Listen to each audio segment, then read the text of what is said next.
যিহেতু ক্লাছ 10ত উঠিলা তো সিহঁতৰ নিশ্চয় এটা টেনশ্যন লাগি গ'ল যে অৱশ্যে তুমিও মেট্ৰিক দিব লাগিব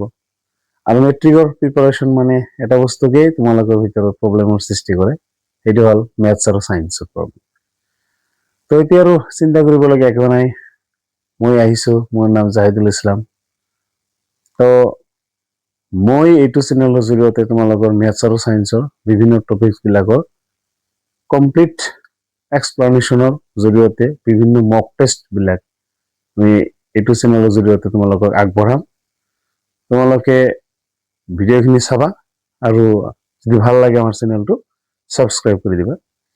তো আজি আলোচনা কৰিম ক্লাছ 10ৰ চেপ্টাৰ নম্বৰ 1 যেটো আছে বাস্তৱ সংখ্যা সেইটো টপিকছত তাতে কি কি কোশ্চেন হ'ব পাৰে কেনেকুৱা কোশ্চেন হ'ব পাৰে বা কি কি ৰিলেটেড কোনবিলাক টপিকস পঢ়িলে তোমাৰ কোশ্চেন বিলাকৰ আনসাৰ কমপ্লিটলি কৰিব পাৰিবা তো সেইবিলাক লৈ ফাৰ্ষ্টত আলোচনা কৰিম লগতে ইয়াৰ যিবিলাক এক্সাৰসাইজ আছে সেইখিনি আমি কমপ্লিট কৰিম তো ভিডিঅ'টো স্কিপ নকৰি তোমালোকে কন্টিনিউ চাই থাকিবা আৰু কিবা অসুবিধা হলে আমাক কমেন্ট কৰি জনাবা তো আজিৰ টপিকটো হ'ব বাস্তৱ সংখ্যা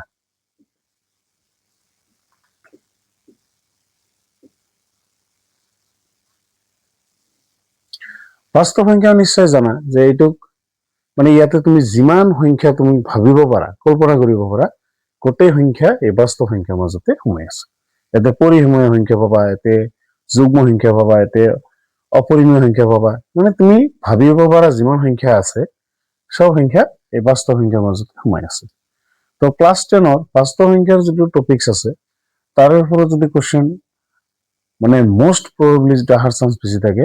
সেটা হল ইউক্লিডৰ কলন বিধি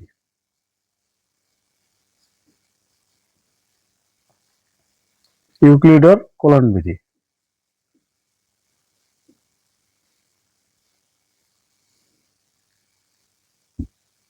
এইটো টপিকসৰ ওপৰত কোশ্চেন তোমালোকে পাবাই আৰু ইউক্লিডৰ কলন বিধি এইটো কেনেকুৱা যোৱা ক্লাছত তোমালোকে যেনেকে শিকিছিলা বিভাজন কলন বিধি তো ইয়াৰ নিচিনাকে এইটো হে একে তোমালোকে আগৰ ক্লাছত নিশ্চয় পাই আহিছা যে ভাজ্য সমান সমান ভাজক পূৰণ ভাগফল যোগ ভাগশেষ এনেকুৱা এটা ফৰ্মুলা আছে সেই ফৰ্মুলাৰ জৰিয়তে এইটো আমি ব্যাখ্যা কৰিব পাৰো যেনেকুৱা তোমালোকে নিশ্চয় জানা যে হৰণ কৰাৰ সিস্টেম যেটো আছে যদি মাজতটো কোৱা হ'ব তোমাৰ কি ভাজ্য যাক মানে যেটো সংখ্যাৰে হৰণ কৰিব লাগিব তাক কোৱা হয় ভাজক আৰু হৰণ কৰাৰ ফলত যেটো ভাগফল মানে যেটো তোমাৰ মান আহিব এনসাৰটো আহিব হেতু কো তোমাৰ ভাগফল আৰু যেটো বাকি থাকিব হেতু কোৱা হ'ব তোমাৰ কি ভাগশেষ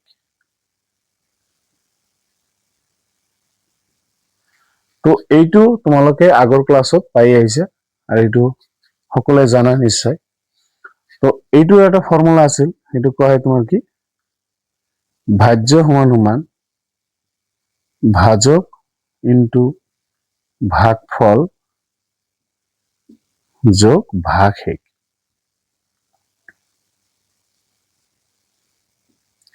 তো এইটো টপিকসৰ ওপৰত ইউক্লিডে সেই একেটা কথাই কৈছে কেৱল এই ইয়াতে ভাজ্য ভাগফল এইবিলাক যে মই অসমীয়াতে লিখি আছো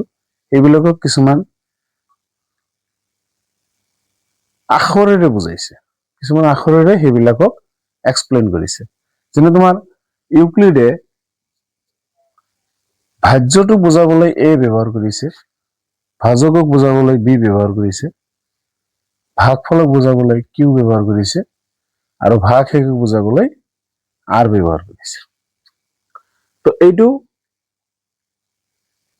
সেই একেটা সিস্টেমতে যদি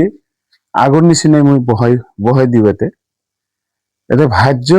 জায়গাত যদি মই এ বহাই দিও তে কি হ'ব এ ইকুয়াল টু ভাজকৰ জায়গাত যদি বি বহাই দিও বি ইনটু ভাগফলৰ জায়গাত যদি কিউ বহাই দিও প্লাস কি আহিব আর তে आंसर কি হ'ব a is equal to bq plus r এইটোৱে হল ইউক্লিডৰ কলন বিধি তো ইয়াক ইউক্লিডৰ বিভাজন প্ৰমেয়িকা বুলি কোৱা হয়। তো এই ইউক্লিডৰ বিভাজন প্ৰমেয়িকা যিটো আছে ইয়াৰ এটা কণ্ডিশ্যন আছে আৰু এই কণ্ডিশ্যনটোৱে তোমালোকৰ MCQ হিচাপত থৈ দিব পাৰে এক্সাম। কণ্ডিশ্যনটো এনেহেন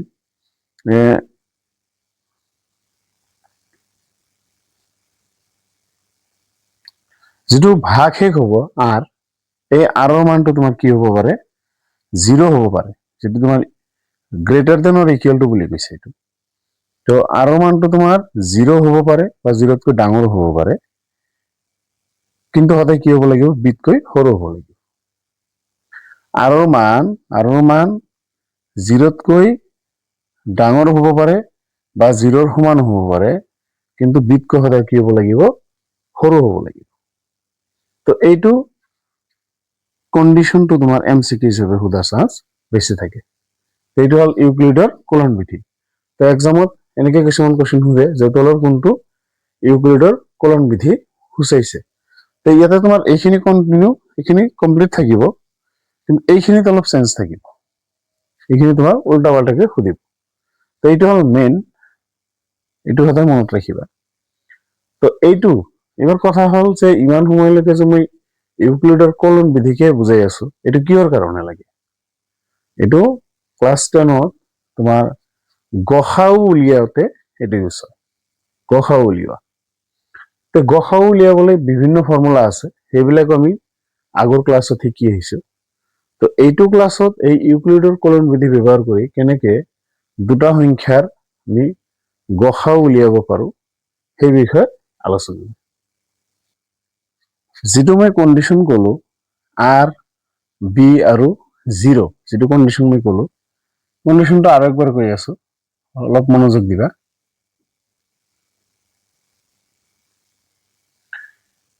এইটোত মানে কি হয় তোমাৰ যে আৰৰ মানটো 0 হ'ব পাৰে বা 0তকৈ ডাঙৰ হ'ব পাৰে, কিন্তু বিতকৈ সদায় কি হ'ব লাগিব সৰু হ'ব লাগিব। তো সাপোজ তোমাক বিৰ মানটো দিয়া আছে কিমান, সাপোজ বিৰ মানটো দিয়া আছে তোমাক 3, তেনেহ'লে তুমি আৰৰ মানটো কি ল'ব পাৰিবা সেইটো সদায় লক্ষ্য ৰাখিবা। আৰৰ মানটো কি হ'ব পাৰে তোমাৰ 0 হ'ব পাৰে, তো 0 লিখিলা। এবাৰ কিছু 0তকৈ ডাঙৰ হ'ব লাগিব, তো 0তকৈ ডাঙৰ লিখা, কি হ'ব পাৰে 1 হ'ব পাৰে 2 হ'ব পাৰে, কিন্তু এবাৰ কি হৈছে তোমাক বিতকৈ সৰু হ'ব লাগিব। তো বিৰ মান কিমান আছে 3, তেনেহ'লে এইটো 3 হ'ব পাৰে নেকি? নোৱাৰে। যদি পাৰিলেহেঁতেন তেনেহ'লে এটা কি থাকিলেহেঁতেন, এটা ইকুৱেল টু চিহ্নটো থাকিলেহেঁতেন। আছে নেকি? নাই, এইটো নাছিল। সো সেইকাৰণে কি হ'ব নোৱাৰে, আৰৰ মানটো বিৰ সমান হ'ব নোৱাৰে, বিতকৈ সৰু হ'ব লাগিব। তো এনেকে আমি লিখিব পাৰো। যদি তোমাক বিৰ মানটো এবাৰ মই 4 দিওঁ, তেনে আৰৰ মান কি ক'বা? আৰৰ মান 0 হ'ব পাৰে, 1 হ'ব পাৰে, 2 হ'ব পাৰে, 3 হ'ব পাৰে, কিন্তু 4 হ'ব পাৰে নেকি? নোৱাৰে। তো আশা কৰো এই কনসেপ্টটো তোমালোকৰ ক্লিয়াৰ হৈছে। তো আহা আমি এতিয়া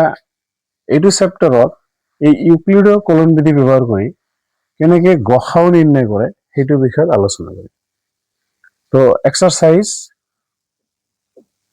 1.1 তাৰে 1 নম্বৰৰ কোৱেশ্চন বিলাক কৈছে যে ইউক্লিডৰ কলন বিধি ব্যৱহাৰ কৰি বা বিভাজন প্ৰমেয়িকা ব্যৱহাৰ কৰি দুটা সংখ্যা দিয়া আছে। এটা আছে তোমাৰ কি 135 আৰু সংখ্যা আছে 225। তো 135 আৰু 225 এই দুটো সংখ্যাৰ মাজত তুমি কি হ'ব লাগে গসাউ উলিয়াব লাগে। কি কেনেকে উলিয়াব লাগে? ইউক্লিডৰ বিভাজন প্ৰমেয়িকা ব্যৱহাৰ কৰি। তো এইটো কৰিবলৈ হলে ফাৰ্ষ্টত তুমি কি কৰিব লাগিব, এই দুটা সংখ্যাৰ মাজত তুমি তুলনা কৰিব লাগিব, কোনটো ডাঙৰ আছে কোনটো সৰু আছে। তো লক্ষ্য কৰি চোৱা, নিশ্চয় 225টো কি আছে 135তকৈ ডাঙৰ। তো ফাৰ্ষ্টত তুমি এইটো উলিয়াব লাগিব। তো সলিউশন যদি লিখা এনেকে কি আহিব যে ইয়াত 225 is greater than 135. তো 225টো কি আছে 135তকৈ ডাঙৰ আছে। সো তুমি কি কৰিব লাগিব, এই দুটা সংখ্যাৰ ওপৰত যদি ইউক্লিডৰ কলন বিধি ব্যৱহাৰ কৰা, তুমি লিখিব লাগিব এনেকে, এটাকে কলন বিধি মতে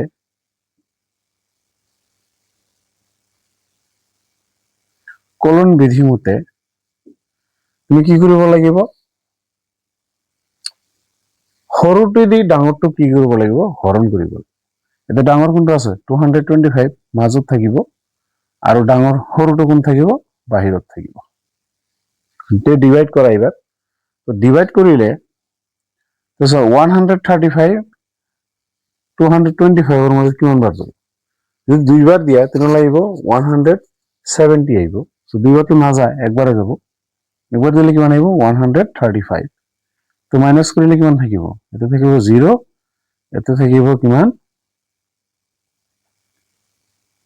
9 এটা থাকিব কিমান 9 তাই হল 90 তো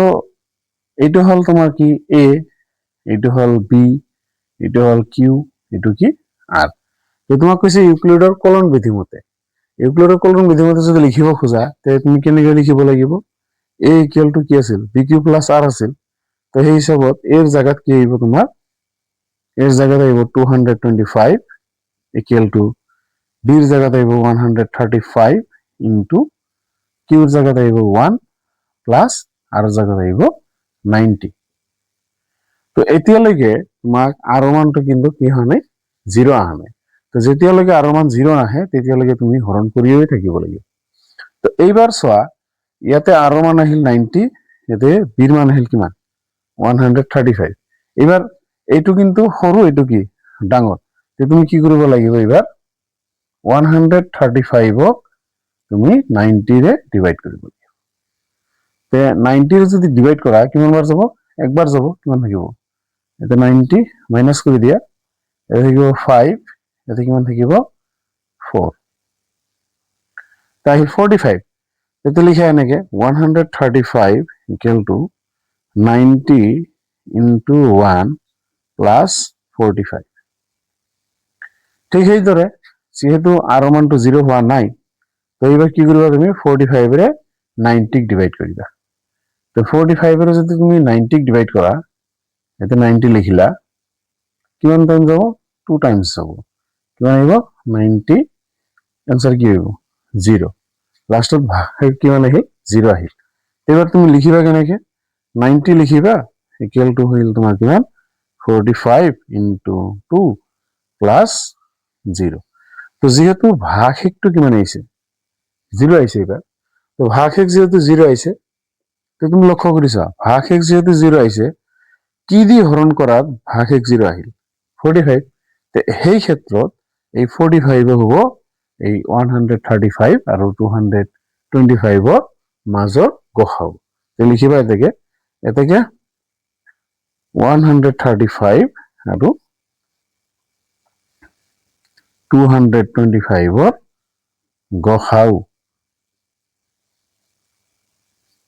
গসাউ সমান সমান কিমান হ'ব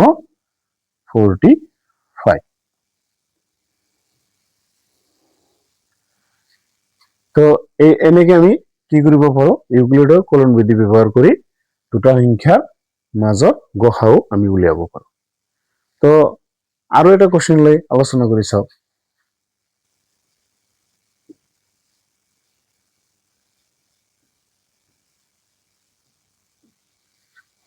এটা কোশ্চেন যদি লৈছে এতে চোৱা কি কৈছে 867 আৰু এটা আছে 255 তো এই দুটা সংখ্যাৰ মাজত তুমি কি উলিয়াব লাগে গসাউ উলিয়াব লাগে তো এনেকুৱা সংখ্যা যদি থাকে তো মই আগতে কৈছো প্ৰথমতে কি কৰিব লাগিব কম্পেৰিজন কৰিব লাগিব এই দুটাৰ মাজত যদি কম্পেয়াৰ কৰা তেনেহলে কি পাবা তুমি যে ইয়াত 867 is greater than 255 so কলন বিধি মতে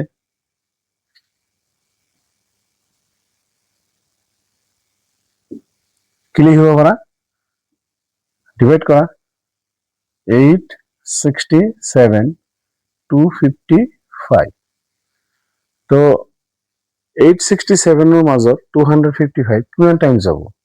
তো যেহেতু হৰণ কৰাত অলপ অসুবিধা পোৱা হেতে এনেকে কৰি লব পাৰা 255 দি তুমি ফাৰ্স্টত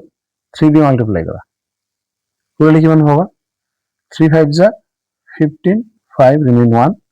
3 5 যা 15 and 1 16 16 6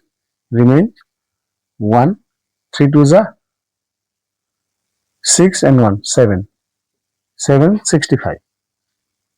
তো তুমি কি করো এবার 4 দিয়ে করিছো একবার এতে যদি 4 বহাই দিয়া সাপোজ তো কি বানাইবো 4 5 जा 20 0 remain 1 remain 2 4 5 जा 20 and 2 no 22 2 remain 2 4 2 जा 8 and 2 10 তো বেশি হবো লাগিছে তো বেশি তো লব নোৱাৰা তো কিমান বার যাব তেনেহলে 3 বার যাব आंसर হবো 3 এই आंसर কিমান আহিল তেনেহলে 765 এর মাইনাস কৰি দিয়া তো 7 minus 5 কিমান আহিল 2 এটা কিমান আহিব 0 এটা আহিব 1 102 তো লিখি দিয়া এটা তেনেহলে 867 equal to 255 into 3 plus 102 তো সেইদৰে এবার যেহেতু ভাগ একটু তোমার 0 আহা নাই তো কি করবে এবার তেনেহলে এবার তুমি এই যেটো আছে এই এটো 255 এটো কি যাব ভিতৰত গুচি যাব তো এবার 102 255 এর মধ্যে কিমান টাইম যাব 2 টাইমস যাব 2 2 যা 4 2 0 যা 0 2 1 যা 2 মাইনাস করে দিয়া এগো 1 এগো 5 তো এবার লিখা তেনেহলে 255 equal to 102 into 2 plus 51 এতিয়ালৈকে কিন্তু আর মান 0 হওয়া নাই তো তুমি আর কি করা এতে 102 এতে লিখি দিয়া কিমান টাইম যাব 2 টাইমস যাব ঠিক আছে 2 1 যা 2 2 5 যা 10 আচ্ছা কি মানে 0 এবার কি হবে তাহলে 102 equal to 51 into 2 plus 0